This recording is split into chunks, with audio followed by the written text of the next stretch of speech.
ఫ్రీగా మష్రూమ్ దొరకటం అంటే లాటరీ కొట్టేసినంత ఫీల్ ఉంది.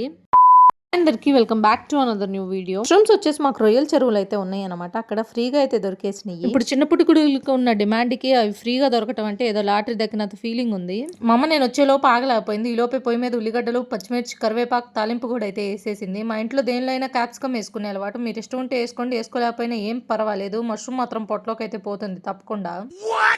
ఆ తర్వాత శుభ్రంగా కడిగి పెట్టుకున్న మష్రూమ్స్ కూడా అయితే దానిలో దల్లించుకొని ఫాస్ట్ ఫార్వర్డ్లో లాగా ఫాస్ట్గా ఈ మష్రూమ్స్ కూడా మగ్గాలనుకుంటే దీనిలో కూసంత సాల్ట్, ఊసంత పసుపు కూడా అయితే వేసేసుకొని కొంచెం కొబ్బరి, అల్లం వెల్లుల్లి పేస్ట్ కూడా అయితే వేసేసుకొని గరం మసాలా కూడా అయితే దొల్లిచ్చేసుకొని దానైతే బాగా కలిపి పెట్టుకొని ఒక టీ గ్లాస్ నీళ్ళు కూడా అయితే వేసుకొని ఇంకా ఆ తర్వాత కొంచెం కారం కూడా అయితే వేసేసుకొని ఆ కొంచెం మగ్గిన తర్వాత మెత్తబడిన తర్వాత కొంచెం కొత్తిమీర వేసేసుకొని దింపుకొని వేడివేడి అన్నంలో వేడివేడి మష్రూమ్ వేసుకొని తింటే ఉంటుంది చారీ.